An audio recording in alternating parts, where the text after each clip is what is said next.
Greetings, brothers and sisters. Bill Gates took getaways with his ex-girlfriend after marriage to Melinda. Well, during marriage to Melinda. Here is the girlfriend in question, Amy Weinblad. Bill and I are still very close friends. Right. And he is an interesting guy. Yeah. He reads more books than anyone can ever imagine. He's a book reader, Bill. Bill reads books. He reads more books than anybody could imagine. That's the kind of guy he is. If you want a friend that reads books, Bill's your man. Amy Weinblad, Hummer Weinblad Venture Partners. She's, I guess, something to do with Hummers. He's a student of so many things. I mean, anything he reads, he becomes a student of. So, these two friends and ex-lovers had a pact that he included Melinda on. After marrying his wife, Bill Gates would spend a long weekend every year at a cozy beach cottage in North Carolina with his old girlfriend. The billionaire Microsoft founder made sure the bizarre arrangement was part of a deal when he married Melinda French and Amy Weinblad. In 1994, he told Time magazine, "We can play putt-putt while discussing biotechnology," Gates said of his private getaways, with fellow nerd techie and ex-Amy Weinblad, who is now happily married to actor Kevin Kline's detective brother, Alex Kline, a source told the Post on Tuesday. A lot of people think that Melinda is actually Kevin Kline in disguise, so that's weird. There's all these people that leave comments saying that Melinda is now Kevin Kline can go back to his acting career, that he's no longer playing Melinda Gates. Whatever. I guess that's some kind of outside possibility, but people think it's Melinda's a disguise, and so that's all weird, right? She's married to Kevin Kline's brother, who's a detective. When I was off on my own thinking about marrying Melinda, I called Dad and asked for her approval. Well, that's nice of you. I bet she liked that. I bet Melinda was into that, right? Weinblad recalled, "I said she'd be a good match for him because she had the intellectual stamina." Wow, she approved, so that's wonderful. It all worked out, kind of. 27 years later, though, who knows what's happening here? There's Weinblad in all her glory. The thing about it is just kind of weird. These things are always weird. They're particularly weird, right? I mean, Bill Gates is a weird guy. So this is Bill Gates. That big guy here is Steve Ballmer, who owns the LA Clippers. He's a big Microsoft guy. This is what he does at every Clippers game. And there's Bill Gates. There's doing his dancing. My wife sent me this. I'd seen it before. But just weird, right? Look at Bill Gates just clapping along here and just, really uncomfortable. I mean, they, move like, not humans, right? No sense of any, just out of the flow of things. And so they might have developed intellects, developed brains. Watch that again. There's people who are, and all these guys, right? These are all these nerdy big tech people, many of them millionaires and billionaires, and they're just out of the flow of human life. They're capable of, intellectual kind of breakthroughs and things. Just clapping away, just, uncomfortable, all these things. Self-conscious. And so there's a big difference between brain development, heart development, spiritual development. So I'll come back to that because I got other stuff to cover here. Here's a meme, right? Toxic masculinity. 43% of boys are raised by single mothers. 78% of teachers are female. So close to 50% of the boys have 100% feminine influence at home and 80% influence at school. Toxic masculinity isn't the problem. The lack of masculinity is. And so this is something that people don't talk about because there's a lot of anger towards men and disparaging of men, but when you send kids to school, they are mostly going to be disciplined and raised by teachers, by women teachers, especially at the elementary school level, and then spend almost no time with their dads. I mean, it was like an hour and a half a day with their moms now because of the internets, right? And so boys aren't around men. That's, and so that's a factor, right? That's a factor in our social system. And, and then there's all the activities that kids are involved in when they're not on the internets. And so there is an overwhelming feminine influence right now, especially now that they're casting women in what used to be formerly male roles in like action movies, right? They've taken out even sort of, movies for guys, movies that are targeted towards a male audience. Now men are seeing that their former action heroes that were men are now being replaced by women who are beating up men in these movies. So this is, why do you think that's going to work out, right? How do you think any of this is going to make things better? And finally, giants. I want to talk a little bit about giants. 2-meter long giant skull on display in Switzerland now is off limits. Over 1,000 giant skeletons have been found in recent years. Disseminated on 5 continents, archaeological remains of human skeletons have been discovered that giant beings inhabited the earth. Now, I don't know if this is real, but I do know that, at least in terms of my belief system, that giants are real.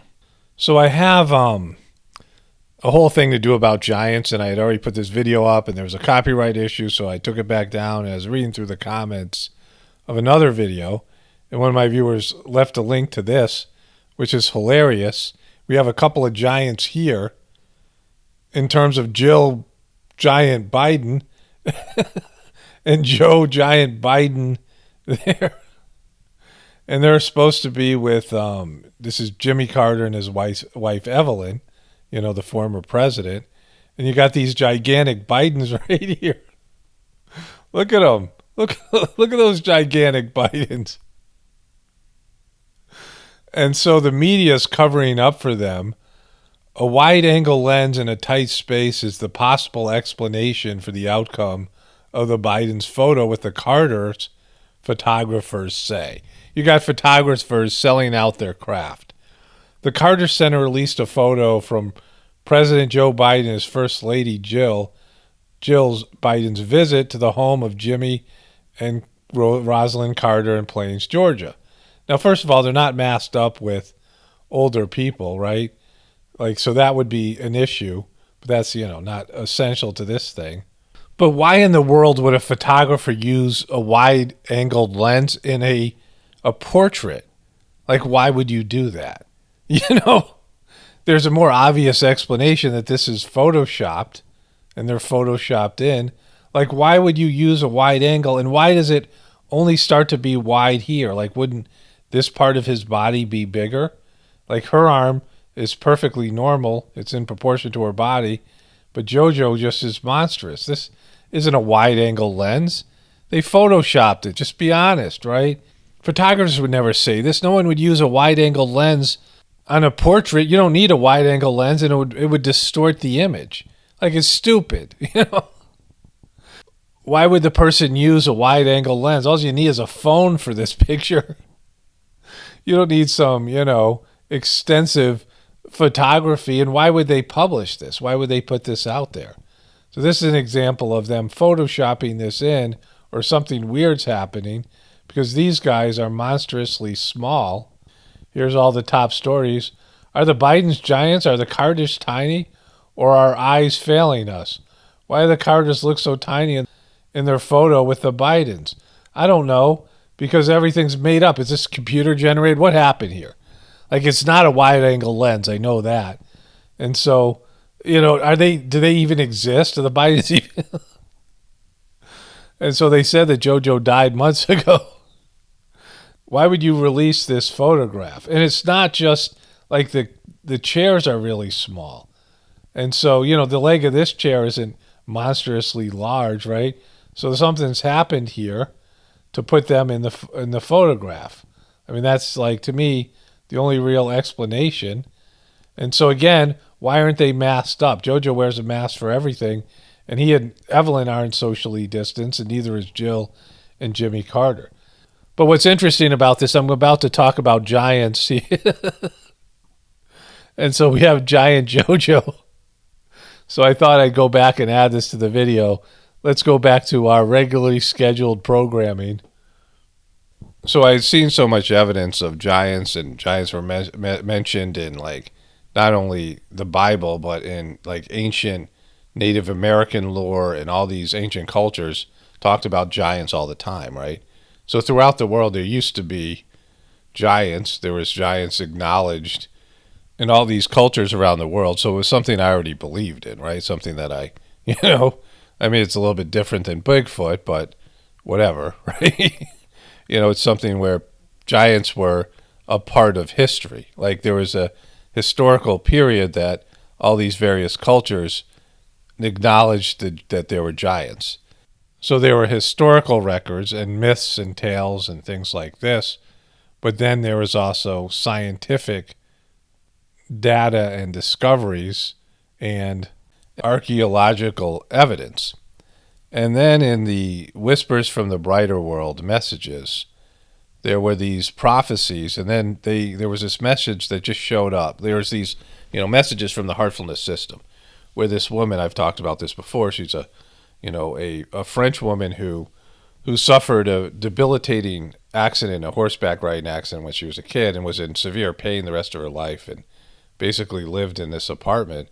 And she became a practitioner of the Heartfulness System, and she had past lives as famous mediums, and and that were part of various religious practices. She was a Christian nun and a follower of Swami Vivekananda. She already had, as a soul, a high capacity to do like medium and channel work, and she had all these messages from these various higher developed beings. But most of the messages came from Babaji, the second master of the Heartfulness System. In one of these messages, he talks about the race of giants, when the race of giants disappeared, and the technological advancements. He often talks about that there was higher technology and more development on planet Earth before. There was various races of human beings. And so there was a technologically advanced race that also left the planet, right? And that there was the pyramids were, built by extraterrestrials. And, this was a message where he talked about that the Egyptian culture had the whole world mapped out on a different way, right? And knowledge that is there today, but it's not being shared. So that would be, pointing towards what we call the Illuminati or the Freemasonic influences, right? That they had, there was people here before, higher developed people, whatever it was, extraterrestrials or a human race that was more advanced, and there were giants, right? And if you're ever around really tall people, because I played basketball and I'm about 6'1", I have long arms, and I used to, be able to dunk and things like this. So I was somebody who played competitive basketball, and once in a while, someone would show up at the park or wherever I was playing, and they'd be like 6'8", 6'9", and they were, you on the cusp of being giants.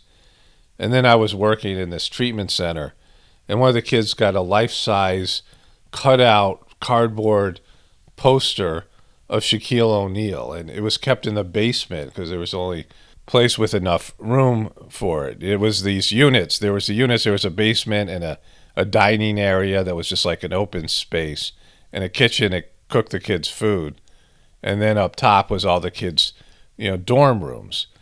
And so I went downstairs to clean up the kids it was like probably 10 o'clock, around 10 o'clock, 9:30. We left at 10 o'clock. So by 9:30, all the kids were in their rooms, 9 o'clock, 9:30, whatever it was.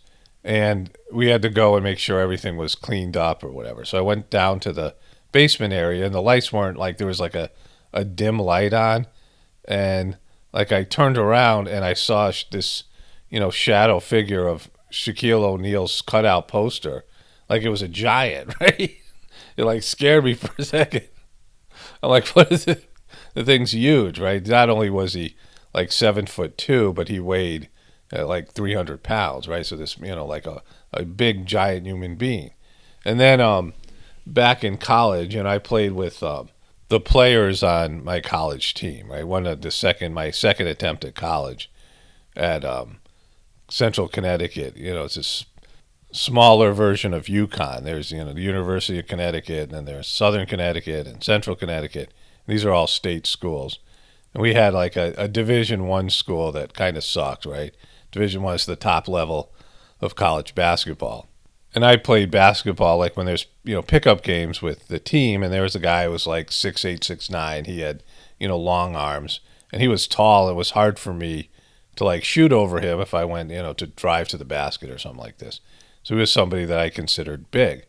And then Manute Bol was this guy they discovered in Africa, and he was 7'6", and he came to a Division I school, and he played against our team. And I went to the game. Everyone was like kind of interested. And he was so huge. Like you just couldn't imagine how big he was compared to, there was players that I played against who were difficult.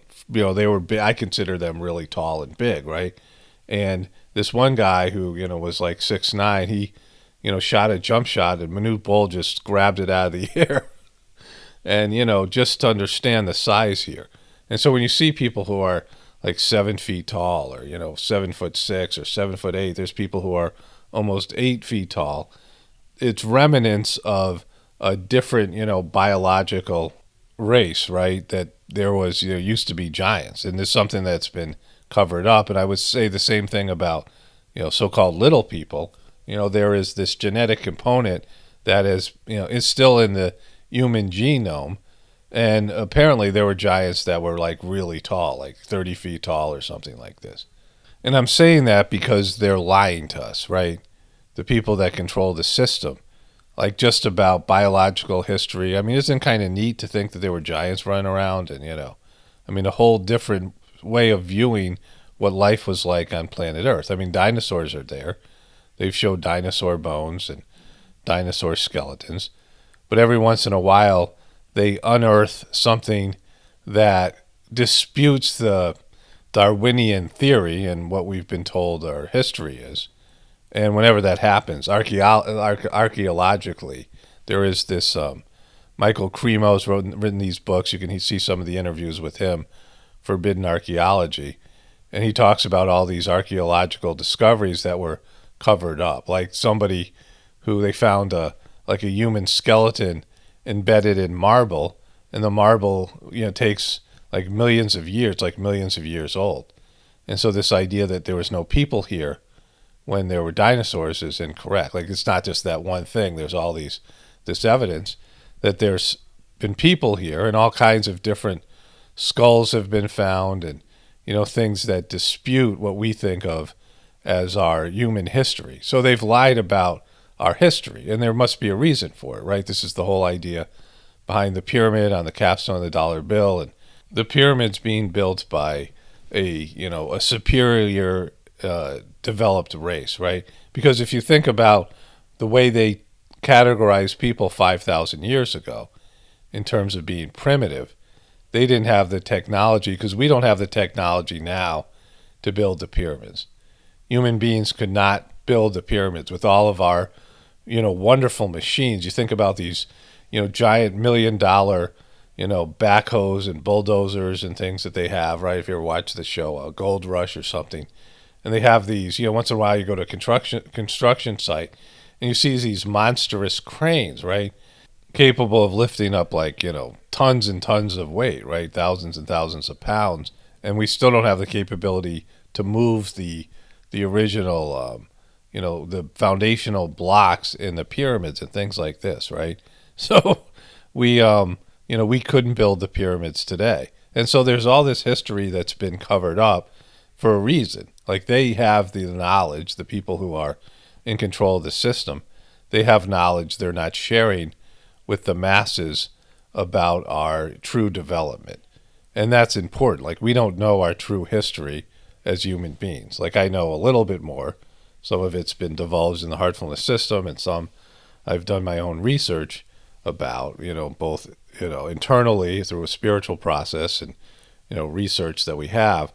But still there's all these gaps and holes that people don't know about. And it's important to know the origin of your species, because then you would have a sense of your true purpose.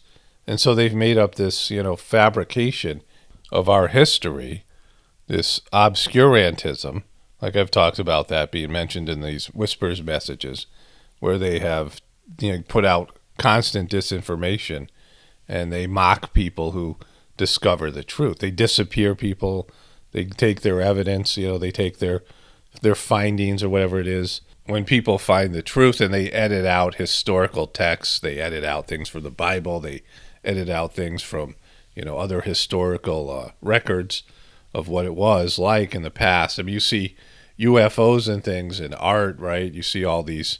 There's just all this evidence out there. UFOs and cave paintings and aliens and things like this, space people. And there's all these legends, the sky people and Native American lore. I mean, all these, 5,000 years ago, there was a much more diverse, and I'm talking about, other types of developed races, giants and aliens and things, and then they just disappeared. And now it's like, that's just, you're crazy. Oh yeah, let's put that in. They have that scene at the end of Indiana Jones where they get the Ark of the Covenant, and they put it in a box, and there's this giant warehouse full of boxes, right? That they hide all this stuff, cataloged somewhere. But it had this incredible power in the movie. And a lot of these things are true that they put in movies. They hint at them, they show you things, but then they, it's in books, and there's these, legends and things like this. Myths, right? But people were capable of things in the past. I mean, like superhero, like athletic feats, and just the technology that was there. And so you have a whole different history that people aren't aware of. And people used to live for like thousands of years in the Vedic era. I mean, especially, before the Kali Yuga. The Kali Yuga is about 5,000 years old. That's when the Mahabharata ended. And most of our history is 5,000 years and, up, right? The majority of human history is the last, 500 years. I mean, it's not even that old, but it only goes back to 5,000 years, and there's not much before that. And things break down. I mean, even dinosaur bones and things, whatever it is, things break down. If you had computer chips, it takes, 10,000 years for plastic to break down and civilizations. And so they once in a while find something that's semi-preserved and something like ancient history, but they just grab it and cover it up. And so, when the leaders won't tell you like the truth of the history of this planet and your species and all these things, there's a reason for it, and it's control. And even now, if you see a YouTube video and somebody like videotaping, a spaceship or aliens, everybody like, that's fake, right? And so, even with the internet, people are so jaded, and there's so much disinformation out there, it's hard to get to the truth. And people are locked into their rigid belief systems. And people are so underdeveloped and unimaginative, are becoming more and more, don't have the ability for abstract thought. I mean, even with all the technology, you think that we'd be getting smarter, but we're getting dumber. And then you look at these guys, these, Bill Gates and his crew, who are now the nerds, are like running the world, right? Because there's all this emphasis on brain development. And I've talked about that there's an intelligence of your gut, there's an intelligence of your heart, and there's an intelligence of your brain. And now, there's a lot of gut people that are just, lower level emotions and, lower level of development. And there's a lot of brain people who are, like computers, like robots, who aren't even human. They're not, in their bodies. They don't have like physical, sort of physical lives. They're unathletic, and they're just completely cerebral. They're completely mental, and they don't have much experience with love. Their hearts are so underdeveloped, and they're disconnected from their hearts. They may experience some of their lower level gut emotions, but nothing to do with their heart. They don't experience love and compassion, and they're the people who are running the world. You think about Bill Gates, who is a self-proclaimed philanthropist, right? Someone who has now got this foundation with Melinda, right? He's got these, the Bill and Melinda Gates Foundation. And everyone talks about what a wonderful person is because he's given back But where's the heart energy? Where's his compassion? Like, where's his loving energy that he cares about people? Do you really think this guy cares about people when you hear him talk? I mean, most of you guys don't, but the people who are, you know, in the mainstream, embedded in the mainstream, oh, Bill Gates is wonderful. He's got this foundation. He's giving away all his money. Well, why would he do that? He's not a loving person. He's not a compassionate person. He doesn't have heart energy. You don't feel all this heart energy coming from him. Doesn't have a good heart, right?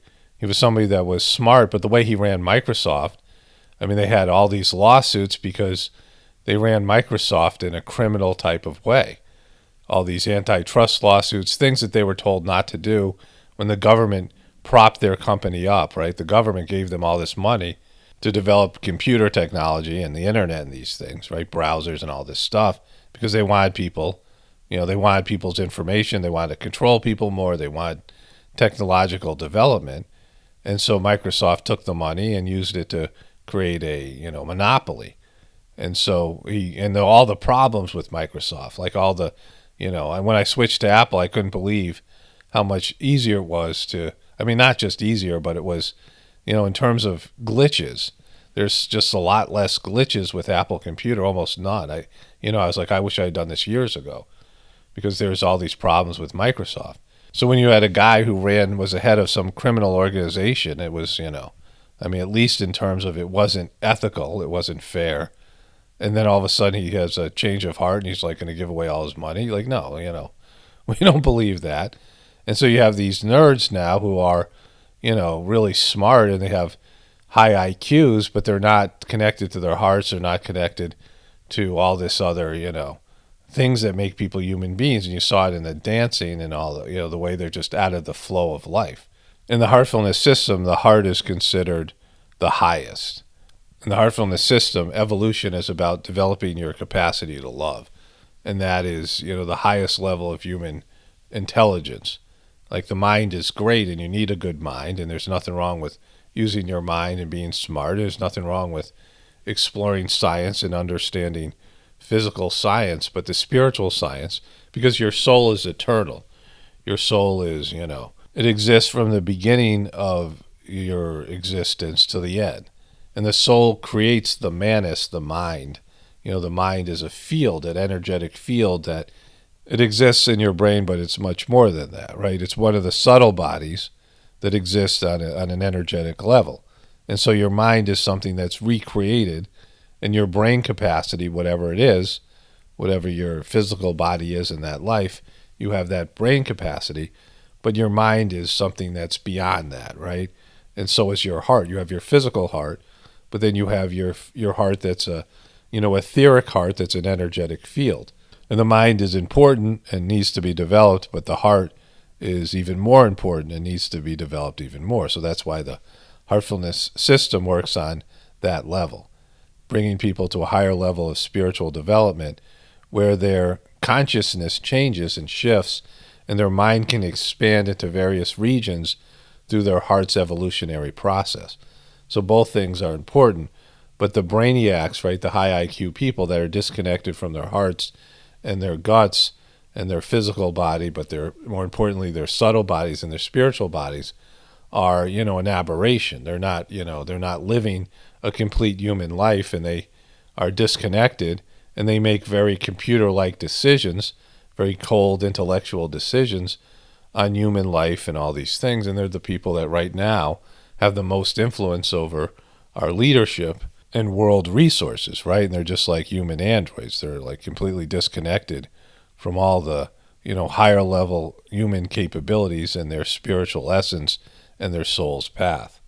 And so it's said over and over again, there's going to be a time in the near future where all the information's going to come out, like all the, the true information, the true history and all this stuff. And people are going to flip out. Like, people aren't going to believe it, many of them.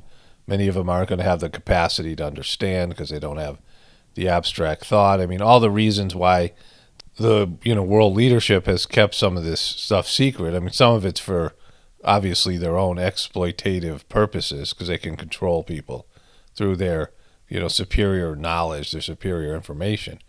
But a lot of it has to do with so many people are undeveloped right now they in a sense can't handle the truth. But there'll be younger generations coming in, more developed people. People are going to develop spiritually in a way, just on a genetic level. People are going to be changing and evolving genetically as well as spiritually to go with the spiritual development. All this so-called junk DNA, all these switches will be thrown. There's all this junk DNA that people, have misunderstood, geneticists, but it's really human potential that it's, just in a dormant phase.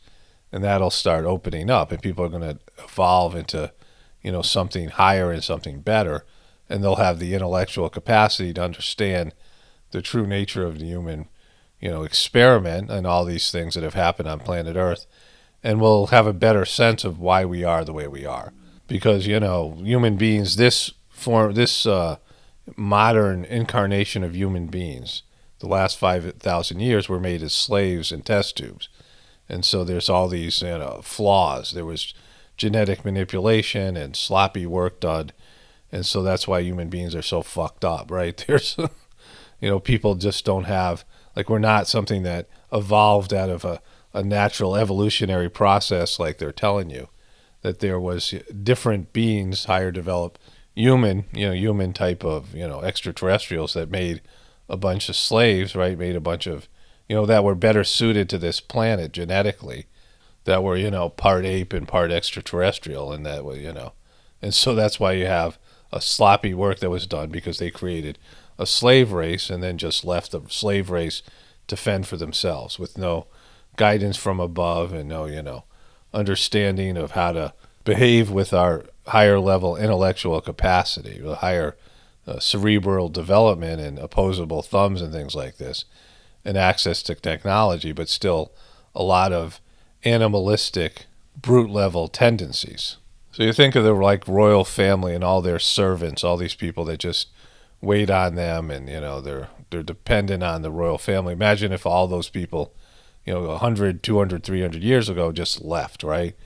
All the leadership, all the people that were in charge of the rules and the laws, and think about just the leadership now, all the people that were bosses, all the people that were part of the government, all the people that ran things, all the people that were millionaires and trillionaires, all the people that guided the human race in whatever direction, exploited them, the slave owners, or just slave owners in general, all the people that used to own slaves or something like this, in ancient America a couple hundred years ago. Imagine if they just all left all at once, and there was no structure to society, right? There was no hierarchy. There was no, sense of how things were done. In your own life, you depend on people.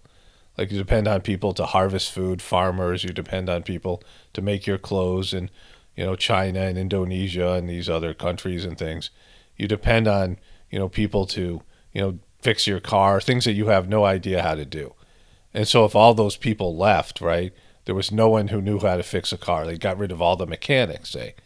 And so you can think about what it was like for the human race when the people that, made them, genetically made them into slaves, just got in their spaceships and said, see ya, good luck, right? And so that's why we have the world that we have now. There's a bunch of genetically inferior, not, it wasn't higher level genetic work. It was a quick, the way that we do quick things, right? Where they made a quick splicing of genes together, and they created a slave race that wasn't meant for higher development. It wasn't meant to be leaders, wasn't meant to do good things here on planet Earth, was meant to just, do slave level work. And then they said, all right, we got to get out of here.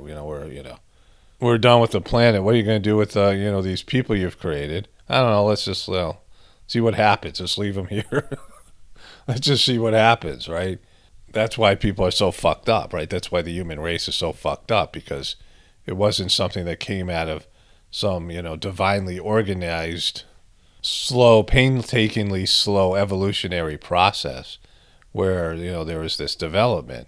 You had these creatures that were created that was a splice between, an animal and a higher developed being, and then given all this technology and all this stuff that they're not, we're not ready to handle. And that's happened quickly, and there's negative soul influence, demonic influence on our society as well. And so now you have, people who weren't designed for this type of, technology and this type of freedom and this type of, leadership and things like this running this planet. And it's a very pivotal planet, a central planet that just can't be thrown away. Like, oh, okay, just fuck it. Like, just, let them wreck the planet, let them destroy the planet. It just can't happen. So there's all these higher developed spiritual beings, and this is where the heartfulness meditation system comes in, to do a massive spiritual intervention to prevent, the disaster of this planet, right? Just, sloppy work that was done by a technologically developed race that just wasn't, adhering and obeying to the spiritual laws, and made a slave race that had the capacity for higher spiritual development and higher technical development, but didn't like oversee our evolution, right? Our ability to, grow into what we could eventually become. So that's where the mess started, and it's getting worse right now. You can see it's coming to the end of the yuga, and there's all this disinformation that's put out and all these things, right? In terms of us not knowing our true history and then not knowing what our purpose is. And there were like warrior beings, there was warrior human beings that were created as well, right? You had slaves, and then they had, people that were created just to do military type of work, right? People who were made to be soldiers, which is they had enhanced flight or fight responses, right? Enhanced aggression and things. And so these are, part of everything that's in our genome. The human genetic code and like a criminal type of element is developed. When you have a slave, groups of slaves that are told they're inferior and, are made for inferior work and whatever it is, there's self-esteem issues and psychological issues and like genetic flaws and abnormalities because of the sloppy work that was done. And, that's where like allergies and a lot of these, genetic diseases come from. And so you have all this like mess, and then they leave the prisoners, they leave the criminals to, run the system, right? And that's where we are as a species, and things are just, going in a worse direction now because nuclear power and, computer chips and things were given to our species when we clearly aren't mature enough to handle them, this level of technology. So things are going south quickly. So there needs to be an evolutionary movement so our spiritual capacity, our hearts and our connection to God has to meet our technological development. And so they have to get rid of the aggressive tendencies. I mean, think about all the war movies. Think about like every time you turn on a TV show and, or movie, there's a fight scene. Like even in like sitcoms, people are physically fighting. So much energy is put into weaponry. And my wife and I just started watching that show Yellowstone. We're like 5 episodes in, and we were like, the body count. Like, I don't know if you've watched the show, but there's like 40 dead. I mean, every episode there's like people getting killed. I mean, it's not in a wartime type of it's in Montana, right? It's set in Montana. I'm like, this is like John Wick level body count in this TV show. I mean, you have all this, murder. Think about all the, criminal where police are the central characters in movies and TV shows, murders and murder mysteries and, criminal activity, or criminals are the central characters.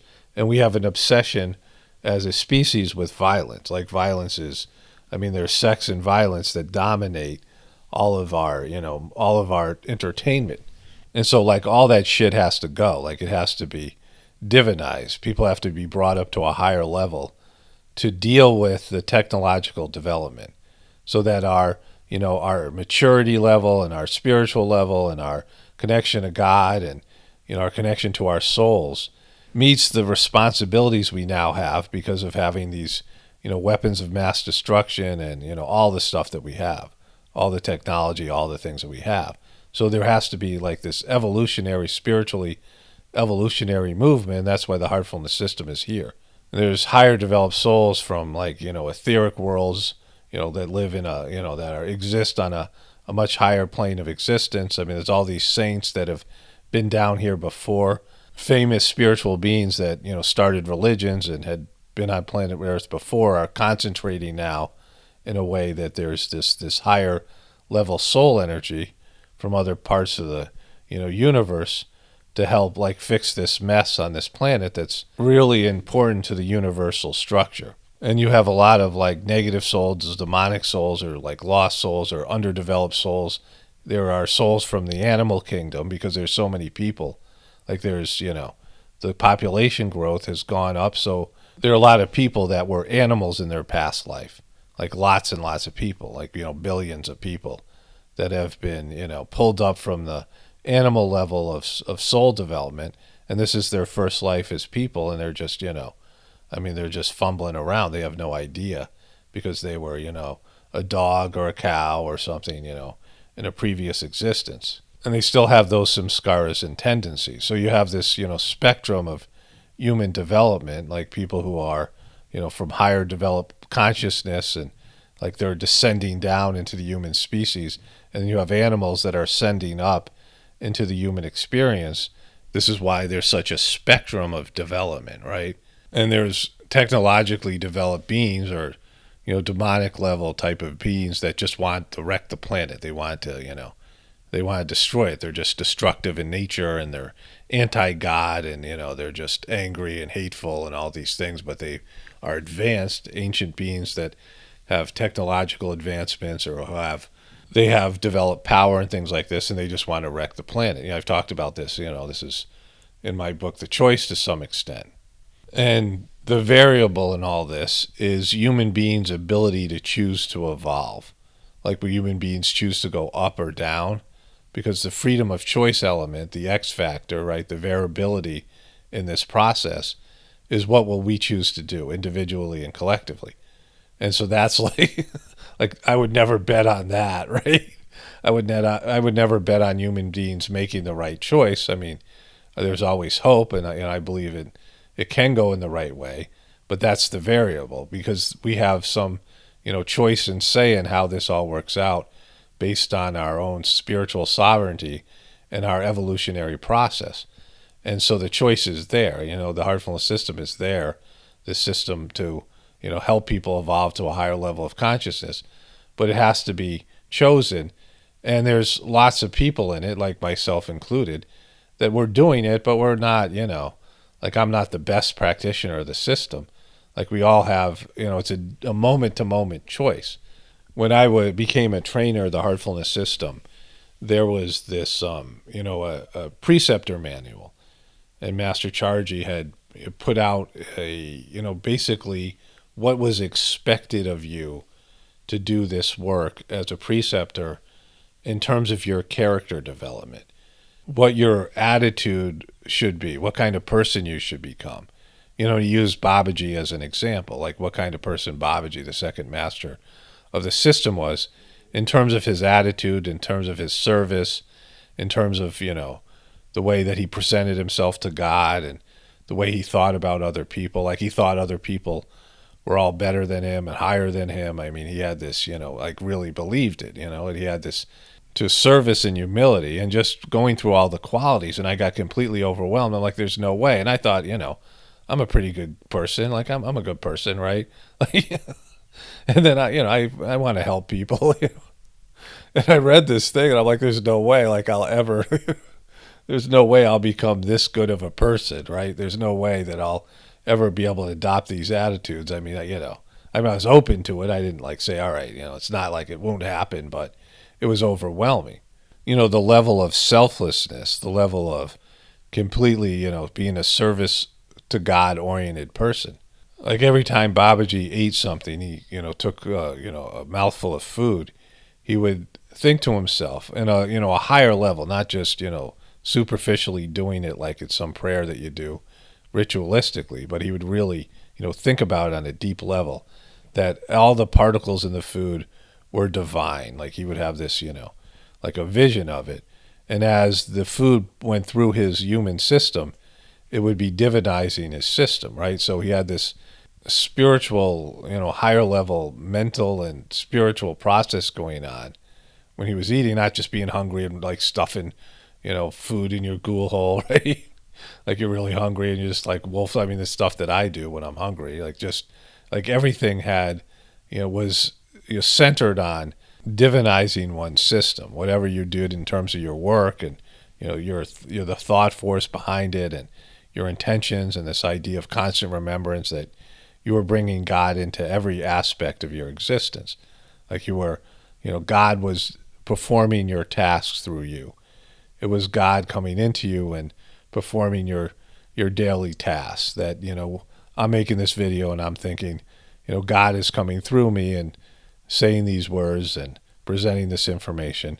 And that as a listener, you're like thinking that God inside of you is listening to it, right? Everything is done in a constant remembrance of God, that you and God are doing things together, that you're walking down the street, you're eating food, and it's you and God doing it together, constantly thinking that way, feeling that way, right?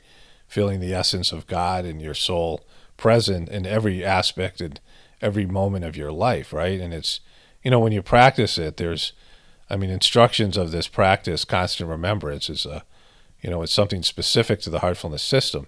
And when you do it, it's, substantial, and it changes everything in your life, in your existence. But it's a commitment, right?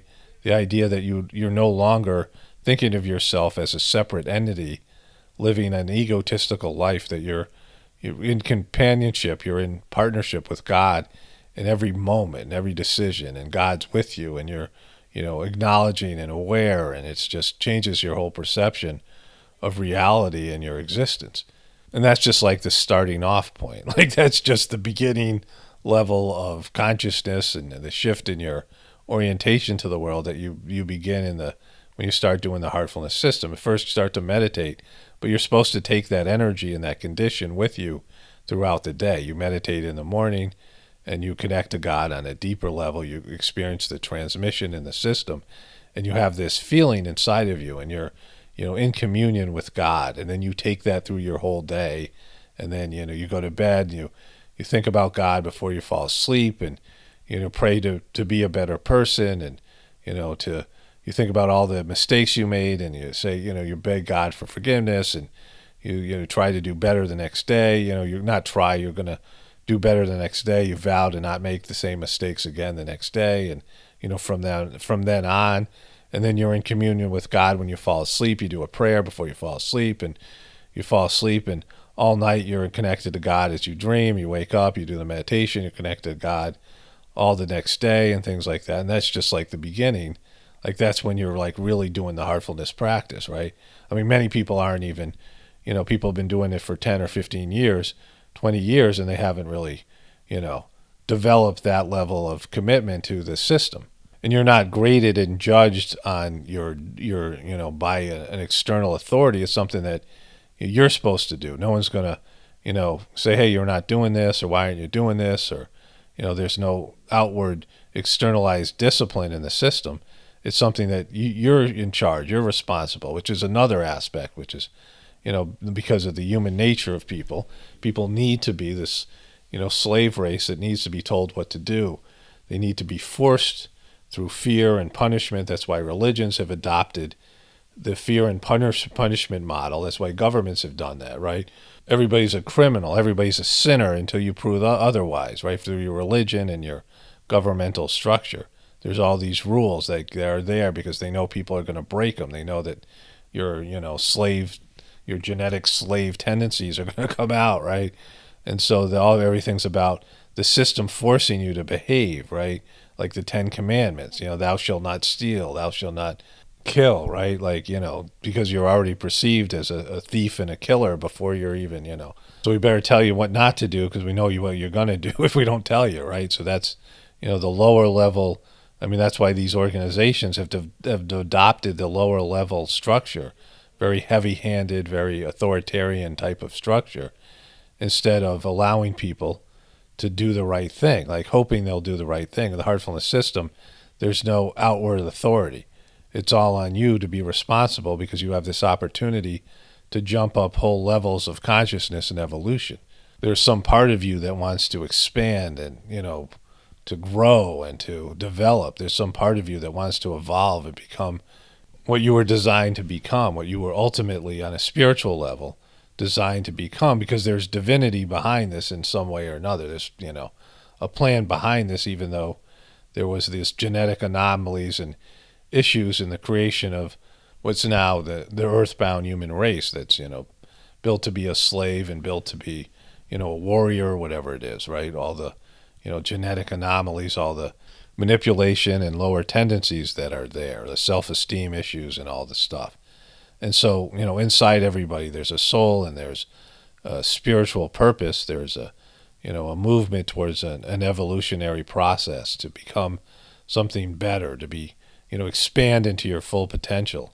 But then there's a part of you that just wants to go to Las Vegas, get drunk, and snort coke and slap a hooker, like.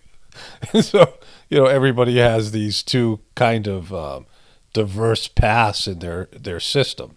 And then right now we're at a choosing point. There's going to have to be a decision made by each individual, then collectively. There's going to have to be a choice point, right, where you have to choose one or the other. You have to choose your higher nature or your lower nature.